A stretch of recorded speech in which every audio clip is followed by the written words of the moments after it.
Hello students, अज आप start करांगे syllabus. ये अपने को BSc 5th सेम की बुक है electronics and solid state devices. Punjab university का सिलेबस है, ये आप डिस्कस करांगे। इस बुक च अपने को 4 चैप्टर ने। फर्स्ट है network theorems and cathode ray oscilloscope, then semiconductor and diodes, then diode circuits, bipolar junction transition and amplifiers। First chapter है इस बुक से अपने को network theorems and cathode ray ऑक्सीलोस्कोप, जिन्होंने आप CRO भी कह दिंदे आ, ठीक है। दैन ने current end voltage sources. First article है अपने को करंट एंड वोल्टेज सोर्सेस की होंगे ने। All electrical and electronic circuits work only when they are connected to a voltage source or a current source। ਇਹ ਤੇ ਕਾਮਨ ਜੀ ਗੱਲ ਹੈ ਕਿ ਜਿਹੜੇ ਵੀ ਆਪਣੇ ਕੋਲ ਇਲੈਕਟ੍ਰੀਕਲ ਜਾਂ ਇਲੈਕਟ੍ਰੋਨਿਕ ਸੋਰਸ ਜਿੰਨੇ ਵੀ ਆ ਉਹ ਕਦੋਂ ਚੱਲਦੇ ਆ, ਕਦੋਂ ਵਰਕ ਕਰਦੇ ਆ, ਜਦੋਂ ਉਹਨਾਂ ਕੋਲ ਕੋਈ ਵੋਲਟੇਜ ਸੋਰਸ ਹੋਏਗੀ, ਕਰੰਟ ਆਏਗਾ, ਉਹਨਾਂ 'ਚ ਕੋਈ ਬੈਟਰੀ ਕਨੈਕਟ ਹੋਏਗੀ, ਕੋਈ ਸਪਲਾਈ ਕਨੈਕਟ ਹੋਏਗੀ। ਇਹ voltage source and current are known as energy sources. ਇਹਨੂੰ ਹੀ ਆਪਾਂ ਕਹਿੰਦੇ ਹਾਂ એનર્ਜੀ ਸੋਰਸ। ਹੁਣ ਆਪਾਂ ਕੋਈ ਕੰਮ ਤਾਂ ਹੀ ਕਰਾਂਗੇ ਜੇ ਆਪਣੇ ਕੋਲੇ ਕੋਈ ਕੰਮ ਕਰਨ ਦੀ એનર્ਜੀ ਹੋਊਗੀ, ਠੀਕ ਹੈ। ਇਹਨੂੰ ਆਪਾਂ ਕਹਿੰਦੇ એનર્ਜੀ ਸੋਰਸ। એનર્ਜੀ ਸੋਰਸ ਦੋ ਤਰ੍ਹਾਂ ਦੀ ਹੁੰਦੀਆਂ ਨੇ, ਇੱਕ independent energy source, then dependent energy source. ਹੁਣ ਆਪਾਂ ਦੇਖਾਂਗੇ ਸਭ ਤੋਂ ਪਹਿਲਾਂ ਇੰਡੀਪੈਂਡੈਂਟ એનર્ਜੀ ਸੋਰਸਿਸ ਕੀ ਹੁੰਦੀਆਂ ਨੇ। Independent energy sources are voltage sources and current sources। Independent energy sources ही अगे दो तरह दी होंदियां ने, पहली voltage sources, दूजी current sources। voltage source की होंदी है। An ideal voltage source is a two terminal element। voltage sources दो terminal दे element होंदे आ whose voltage is not changed, जिहदी की voltage आ change नहीं होंदी, मतलब रिमेन कांस्टेंट रहती, रिमेन सेम रहती है। काहदे नाल why variation in the connected network. जदों दी नाल जिहड़ा कनैक्टेड नैटवर्क वो जो वेरिएशन आउंदी आ, जिहड़ी वोल्टेज सोर्स आ वो उदों की नहीं हुंदी, चेंज नहीं हुंदी, ठीक है। ये इहदे विच फिगर च दिखाया गया है। Then for an ideal voltage source, ideal मतलब की हुंदा जिहड़ा पूरा परफेक्ट होवे, आइडियल कहने आ perfect। For an ideal voltage source, the voltage VSI is independent of a current I। ये आइडियल की गल की गई, ਇਹਦੇ ਵਿੱਚ ਕੀ ਜਿਹੜੀ VSI ਵੋਲਟੇਜ ਉਹ ਇੰਡੀਪੈਂਡੈਂਟ ਹੈ ਕਰੰਟ ਦੀ। ਕਰੰਟ ਵੇਰੀ ਹੋਵੇ ਨਾ ਹੋਵੇ, ਸੋਰਸ ਆਪਣੇ ਕੋਲੇ ਵੋਲਟੇਜ ਸੋਰਸ ਸੇਮ ਰਹਿਣੀ ਹੈ, ਮਤਲਬ ਕਾਂਸਟੈਂਟ ਰਹਿਣੀ ਹੈ। The internal resistance of an ideal voltage source is 0।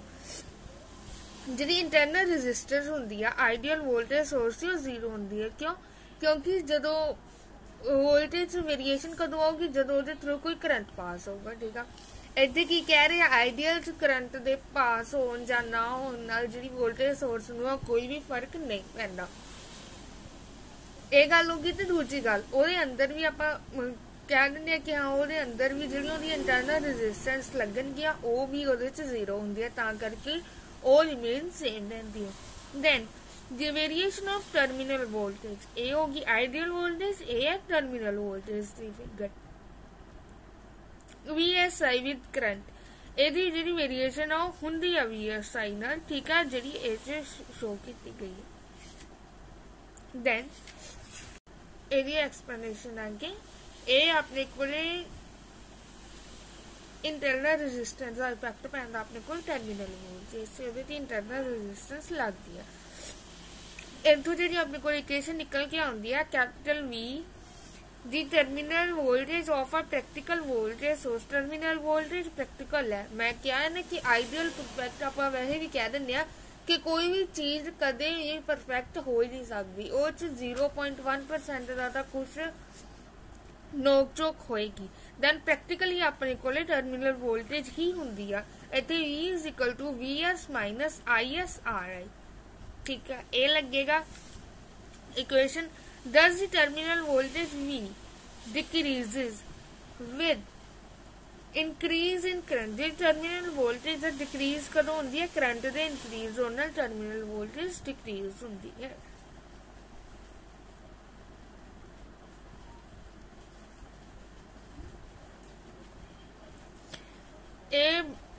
Voltage sources के एग्जाम्पल किहड़े मैं तुहानूं पहले दस्सिया सी पावर सप्लाई का कुछ भी और बैटरीज से जनरेटर एक ही वोल्टेज सोर्स के एग्जाम्पल है। Then current source ideal current source is two terminals element whose current is independent of a voltage across। Current source की हुंदा है इहदा करंट की है इस दो टर्मिनल्स हुंदे ने ते जेहड़ा इहदा करंट है वो की हुंदा है इंडिपेंडेंट हुंदा है। इंडिपेंडेंट हुंदा है वोल्टेज सोर्स दे इंडिपेंडेंट हुंदा है। दैन आइडियल करंट की किद्दां शो करदे आपां दी internal resistance of ideal current source is infinite. ओहदे विच इंटरनल रेजिस्टेंस 0 सी इहदे विच इंटरनल रेजिस्टेंस इनफिनाइट हुंदी है। मतलब की पता लगता है तो कि इंटरनल रेजिस्टेंस वाला जिहड़ा फैक्टर है दोनों ऑपोजिट है। ते जी वेरिएशन है current the ideal current source च वोल्टेज अक्रॉस जिहड़ी टर्मिनल दी वेरिएशन है वो इदां हुंदी है कांस्टेंट। दैन हाउएवर प्रैक्टिकल च की हुंदा है current source has a finite internal resistance ideal infinite internal resistance ही इत्थे की हुंदी है फाइनाइट इंटरनल रेजिस्टेंस मतलब इंटरनल रेजिस्टेंस आप देख सकते हैं कि कितनी हो रही है ये पैरेलल च कनैक्ट हुंदी है ना जिद्दां कि जिहड़ी इंटरनल रेजिस्टेंस है पैरेलल च कनैक्ट हुंदी है जिद्दां कि इहदे विच दिखाया गया। दैन जिहड़ी इहदी इक्वेशन की है वो ये बनूगी करंट दी ओ च लिखना है तो आई टी की हो जाएगा equal to I S minus V upon R right ठीक है। Thus the terminal current decreases with increase in voltage। Terminal current की हुंदा डिक्रीज हुंदा वोल्टेज दे इंक्रीज करन नाल ठीक है। ओहदा ग्राफ ये है तुसीं देखो ध्यान नाल जिद्दां जिद्दां करंट वधदा जांदा है ओदा ओदा जिहड़ी वोल्टेज है डिक्रीज हुंदी है।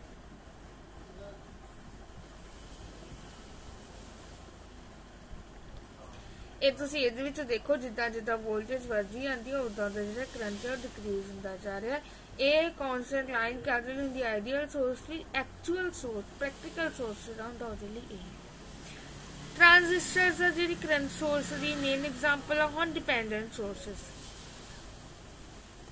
करंट सोर्सेस दे विच एक डिपेंडेंट सोर्सेस भी एक कांसेप्ट आउंदा है इहनूं डिस्कस करांगे। On dependent source dependent voltage source दे भी दो टर्मिनल हुंदी है जिस जिहड़ी वोल्टेज कांस्टेंट हुंदी पर डिपेंड करदी है at some other point in the circuit किसी होर सर्किट दे होर पॉइंट्स से डिपेंड करदी है तां करके उन्होंने आपां कहंदे डिपेंडेंट वोल्टेज सोर्स। फिर एक डिपेंडेंट करंट सोर्स भी हुंदी है इहदे भी दो टर्मिनल हुंदे आ ओहदे विच भी करंट कांस्टेंट नहीं हुंदा पर करंट डिपेंड करदा some other points in circuit. यह सेम है ना definition. Dependent voltage and current source are represent as in figure इहदी फिगर इदां रिप्रेजेंट की गई है। देन नेक्स्ट वीडियोस आपां इस चैप्टर का इंपॉर्टेंट टॉपिक करने जा रहे हैं थेवेनिन्स थ्योरम है ठीक है। एक इहदे विच होर इंपॉर्टेंट थ्योरम है अपने कोले नॉर्थन थ्योरम। ये दोनों थ्योरम्स इंपॉर्टेंट है इन्हां नाल रिलेटेड तो न्यूमेरिकल आ सकते हैं पेपर। नेक्स्ट वीडियो आपां ये दो थ्योरम करांगे Thevenin's theorem and northern theorem. Thank you.